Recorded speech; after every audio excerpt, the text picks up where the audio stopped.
A gente está aqui com o Luiz Arthur Nogueira, economista, gente que defendeu tanto, né, soluções mais equilibradas, né, porque não dá para separar, Luiz, a economia de nada. A economia faz parte da vida de todo mundo, tem ligação com tudo e com saúde também. A gente sabia que o resultado seria esse, né, bem complicada a situação. E até o mais liberal dos liberais, num momento de crise como esse, defendia realmente que o governo entrasse ali para socorrer.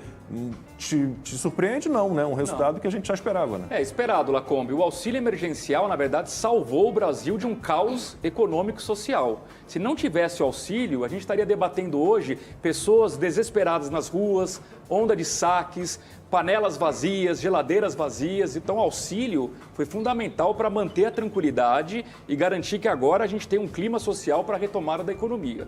O grande desafio, Lacombe, é o que fazer quando acabar o auxílio emergencial no fim do ano. E aí que entra a história do Renda Cidadã. A gente tem aqui os gráficos da pesquisa Datafolha sobre renda familiar. 52%, né, das famílias tiveram queda, né? 41% ficaram com a renda, não tiveram alteração. E 7% conseguiram aumentar a renda. Que setores serão esses, Luiz? São empresários da áreas que tiveram crescimento nas vendas. Por exemplo, alimentos e material de construção, né? Bombaram. Aliás, um exemplo do poder do auxílio emergencial, Silvio, olha o Nordeste, explodiu a venda de material de construção. Por quê? Porque sobrou dinheiro. Parece pouco para as pessoas, R$600, mas para uma família que não tem nada, está acostumada a viver de bico, faz a coxinha, vende bolo, arruma o encanamento do vizinho, você coloca R$600 de renda extra, isso é muito dinheiro. Então deu até para comprar tijolo, cimento e aproveitar e reformar a casa. Sem dúvida. Agora, Luiz, que o Renda Cidadã é necessário, para mim pelo menos, eu não tenho nenhuma dúvida, até porque é preciso uma reformulação do Bolsa Família, que já se mostrou um programa ultrapassado por não ter justamente oferecido porta de saída. E talvez essa seja a diferença do Renda Cidadã, porque tenta se introduzir uma porta de saída nesse programa.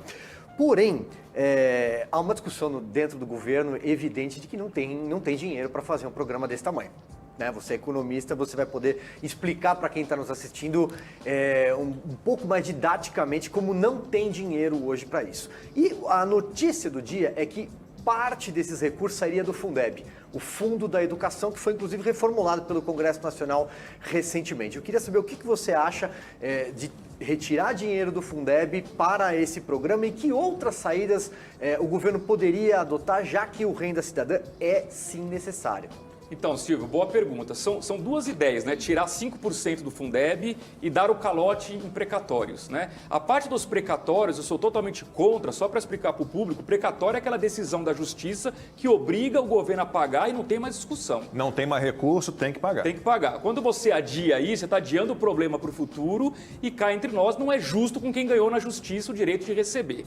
Na questão do Fundeb, Silvio, claro que seria politicamente correto eu dizer assim, não pode mexer na verba da educação. Mas se o governo for inteligente, ele até pode tirar 5% do Fundeb, colocar no Renda Cidadã, desde que coloque como obrigatoriedade que a pessoa, ao receber o Renda Cidadã, terá o filho nas escolas. Então você perde a verba na educação e ganha na frequência escolar. Então talvez isso fizesse sentido. Isso já é feito no Bolsa Família também, né? Tem a contrapartida. Sim, a ideia, Amanda, é que a contrapartida seja cada vez maior. Você obriga de fato que as famílias controlem a presença dos filhos nas escolas e que o governo fiscalize. Não frequentou a escola, perde o benefício. Agora, Luiz, isso foi muito mal recebido, um raro consenso entre mercado e esquerda, vários parlamentares de diferentes matizes ideológicas não gostaram dessa ideia.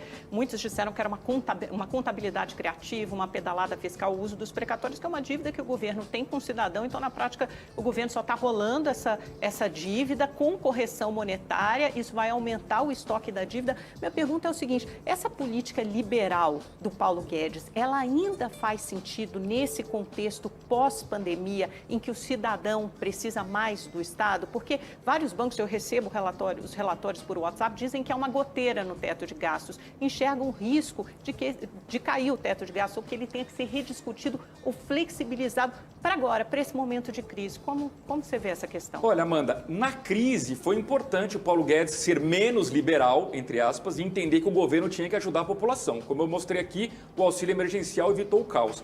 Mas no pós-crise, quando a gente olha para 2021, se a gente não voltar a cuidar das contas públicas, o efeito prático será 1, inflação mais alta, 2, juros mais altos. Isso, na prática, vai jogar o Brasil numa crise igualzinha da Argentina.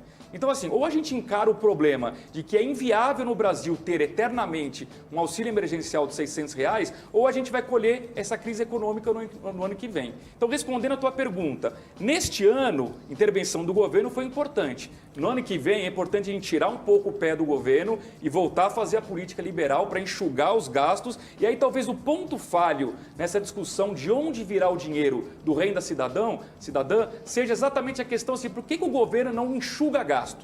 Por que ele não consegue tocar adiante uma reforma administrativa que, de fato, faça com que o governo seja menor e, consequentemente, a gente diminua as despesas? Porque politicamente isso é inviável, acho que está ficando claro, né? Eles apresentaram uma reforma administrativa tímida. O certo seria cortar despesas para abrir espaço e aí sim lançar um programa como Renda Cidadã, mas isso não foi feito. Nada contra um programa social, assim, ainda é necessário, desde aquela velha história, desde que a gente tenha noção de que o sucesso de um programa desse não se mede pela quantidade de pessoas que aderem ao programa, e sim pela quantidade de pessoas que conseguem deixar este programa. E não há, na minha opinião, outro caminho, senão as reformas estruturais ou estruturantes, como queira, né? E o capital privado.